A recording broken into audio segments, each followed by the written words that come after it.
Oke, assalamualaikum warahmatullahi wabarakatuh. Baik, pada kesempatan ini saya akan menjelaskan tentang bagaimana cara menginstal Windows 7 pada notebook Acer tipe 722. Oke, yang pertama, kita amankan file jika memang kita ingin install khusus Windows saja atau kita ingin menghapus data C saja. Jadi yang perlu diperhatikan, kita harus mengamankan file penting, terutama yang ada di data di dokumen, musik, feature atau video. Jadi semua file yang di sini akan terhapus ketika kita install Windows atau menghapus data C. Nah, kalaupun yang di data E sama data ini tidak akan terhapus ketika kita ingin menghapus data C-nya saja. Olehnya itu, data yang ada di dokumen, feature semua pindahkan ke data D, kemudian data E. Kemudian yang kedua, ganti nama partisinya yang data D dengan data E. Ini sudah terganti, kemudian ini data E. Oke. Kemudian bisa juga kita menghafalkan kapasitasnya. Ini kapasitasnya 129, ini juga, kemudian ini agak rendah. Itu kalau kita memang tidak ingin menghapus data D dan data E. Tapi kalau kita ingin partisi ulang, maka ini tidak usah kita lakukan. Abaikan saja, karena biar bagaimanapun juga semua pasti akan terhapus. Nah, tutorial kali ini saya akan memperlihatkan bagaimana cara menghapus data C-nya saja. Nah, kemudian kita lanjutkan bagaimana cara partisi ulang, menghapus semua data yang ada di dalam laptop ini. Langkah selanjutnya, tentunya kita siapkan flash disk yang sudah berisi Windows 7. Cara memasukkan Windows 7 ke dalam flash disk sudah ada tutorialnya saya buat, tinggal nonton nanti di channel YouTube tutorial komputer. Oke, kalau sudah aman, selanjutnya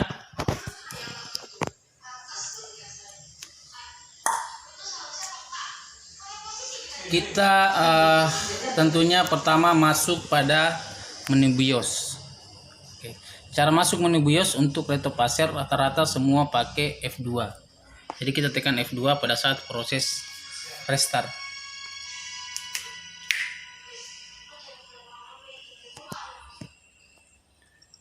Oke, ingat Windows di plus di sini jangan pernah kita aktifkan atau colok di komputer atau di laptop pada saat posisi on, karena takutnya nanti akan terserang virus juga.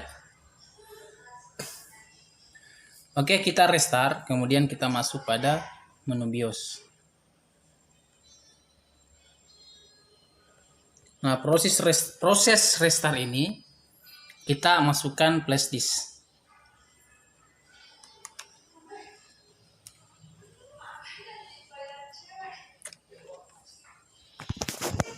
Kemudian tekan F2. Tekan sekali-sekali saja seperti ini, jangan tekan terus sampai muncul menu BIOS. Nah, ini adalah menu BIOS. Tinggal kita mengatur posisi flash disk atau posisi Windows-nya. Kita arahkan menggunakan kursor arah panah kanan dan kiri. Jadi mouse atau touchpad di sini tidak berfungsi. Jadi semua kita pakai keyboard ya. Nah, BIOS itu sendiri berfungsi sebagai pengaturan dalam sistem hardware komputer atau laptop. Jadi semua di sini kita atur perangkat keras yang ada pada laptop ataupun notebook. Kita arahkan pada menu boot ya. Nah, Kemudian selanjutnya kita cari flash disk. Nah, kebetulan ini posisi flash disk sudah paling atas. Kalaupun posisinya di urutan kedua atau ketiga, kita harus posisikan paling atas. Contoh saya kasih default dulu, F9. Nah, posisi sebenarnya kalau belum diinstal sama sekali, otomatis posisinya seperti ini. Hard disk paling atas. Kemudian ada CD-ROM, ada USB. Nah, ini USB kita atau flash disk kita harus posisikan paling atas. Kalau dia posisinya seperti ini, tidak akan bisa dilanjutkan proses penginstalan. Cara untuk merubah posisinya, arahkan pada USB dengan cara menekan arah panah ke bawah. Kalau sudah aktif seperti ini, tinggal lakukan perintah selanjutnya. Di sini ada F6, F5, change value ya, untuk melakukan perubahan. Tekan F6. F6 posisinya ke atas. Nah, F5 itu ke bawah. Nah, jadi kalau sudah terseleksi, tinggal kita arahkan. Tekan F6 supaya dia posisinya paling atas. Oke. Kalau sudah posisinya paling atas seperti ini, tinggal kita save. Petunjuknya juga sudah ada. Tekan F10, save and exit. Muncul perintah save configuration, change and exit now.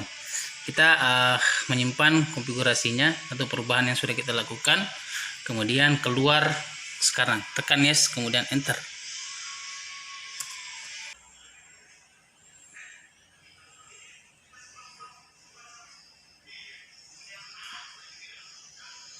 Oke, muncul seperti ini. Tekan sembarang keyboard saja.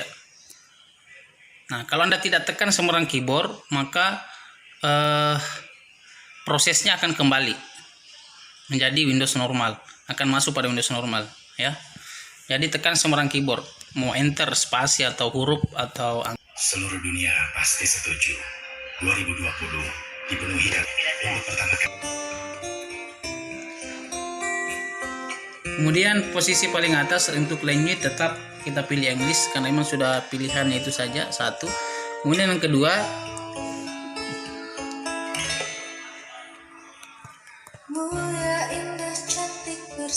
di sini kita pilih Indonesia. Tekan IN saja di keyboard, enter seperti ini. US keyboardnya tetap pakai US Amerika, kemudian enter, kemudian install now.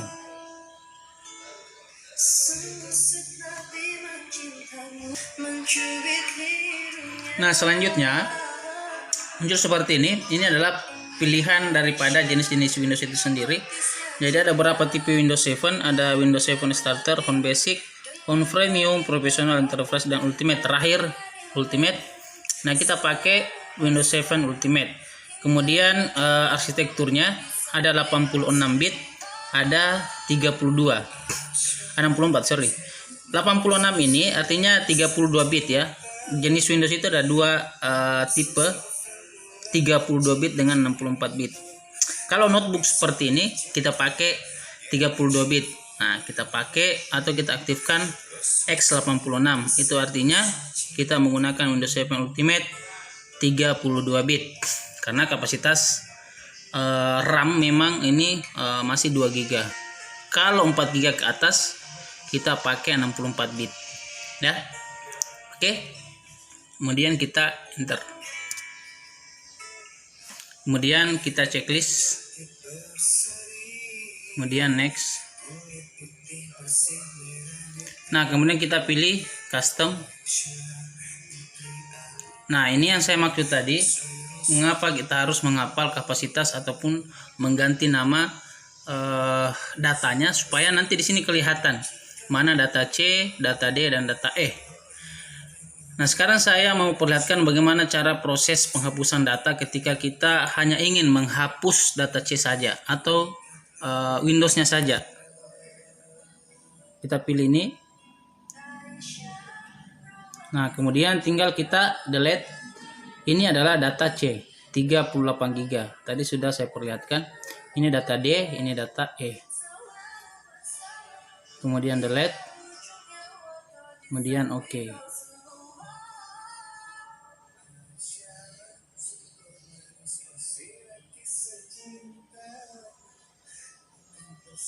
Nah, maka di sini sudah akan berubah kata-katanya space, artinya ini sudah terhapus ya. Kemudian maka secara otomatis ini akan aktif new, kemudian tinggal kita apply. Nah, kemudian tinggal kita next. Itu cara menginstal khusus data C-nya saja. Tinggal tunggu prosesnya sampai selesai. Ya. Oke. Selanjutnya kalau kita mau partisi ulang, nah tinggal kita hapus semua satu-satu, mulai dari atas, delete, kemudian oke.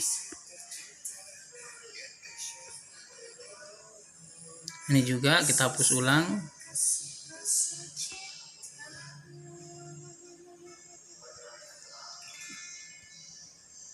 Ini juga kita hapus.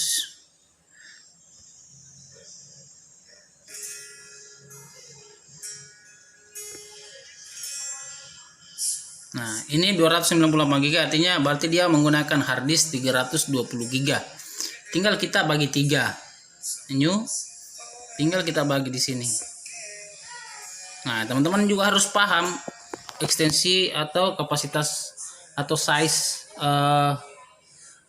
hard disknya. Data C, pertama yang kita buat adalah data C. Nah, berapa kapasitas yang ingin kita simpan di data C? Tergantung aplikasi apa yang kita masukkan ke dalam laptop. Kalau memang banyak aplikasi yang kita masukkan, maka sarannya adalah berikan kapasitas tinggi pada data C. Umumnya atau standarnya itu sebenarnya 100 GB. Nah, terkadang ada yang 80 GB, 90 GB. Terjadi masalah. Tapi saya seringnya 100 GB. Kita pakai 120 GB lah. 120 GB. 120 GB berarti 120.000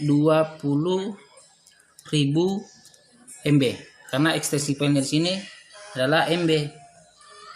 Seandainya di sini giga, maka ini 3 nolnya dihapus. Ya, bisa dipahami ya. 1 giga itu 1000 MB. Nah, jadi kalau 120 giga artinya 120.000 MB. Kemudian apply, kemudian oke.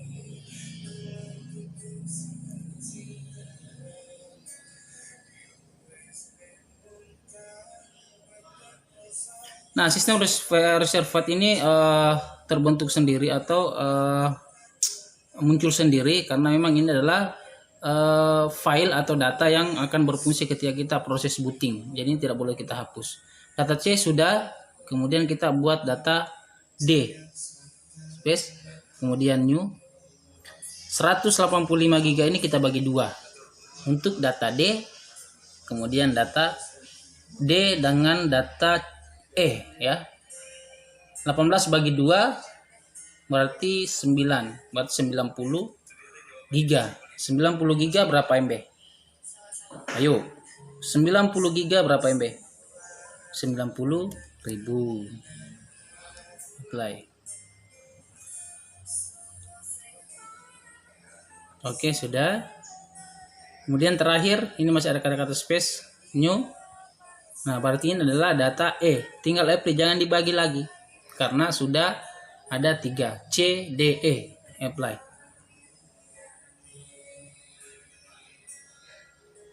Oke. Tinggal arahkan kursor ke data C. Kemudian kita next. Nah, selamat menunggu. Sambil minum kopi atau Valvi. Nah, karena prosesnya lumayan lah. Kita tunggu sampai 100%, kemudian kita lanjut proses penginstalannya lagi. Ini adalah proses pengkopian Windows ke dalam laptop.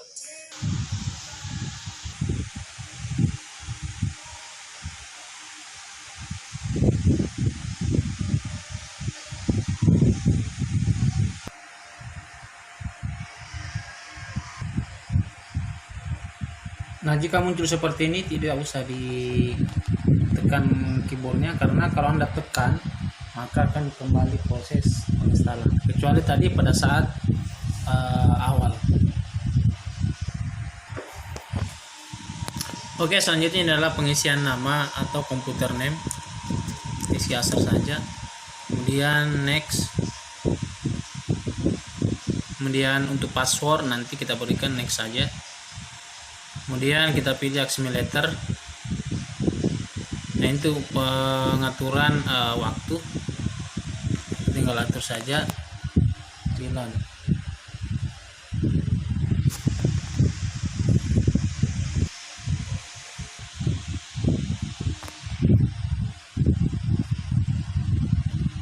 Oke, ini USB kita cabut saja.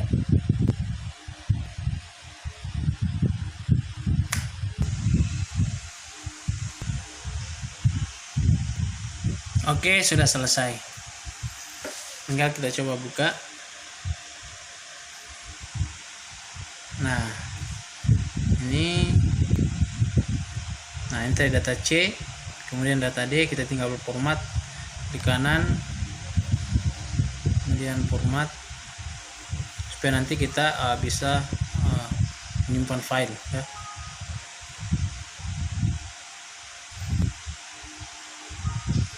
Oke, partisi baru sudah muncul. Ini sudah selesai, tinggal kita install driver. Nah, ini karena jaringannya otomatis tidak akan terbaca, kemudian PGA nya juga pasti belum terbaca. Ini tampilannya masih besar ya. Jadi kalau kita juga sambungkan ke proyektor itu tidak akan bisa connect. Makanya kita harus install drivernya. Anda boleh cari di internet sesuai dengan tipenya, atau boleh menggunakan driver fix solution ya. Oke, semoga bermanfaat tutorial kali ini tentang penginstalan Windows 7. Saya akhiri, assalamualaikum warahmatullahi wabarakatuh.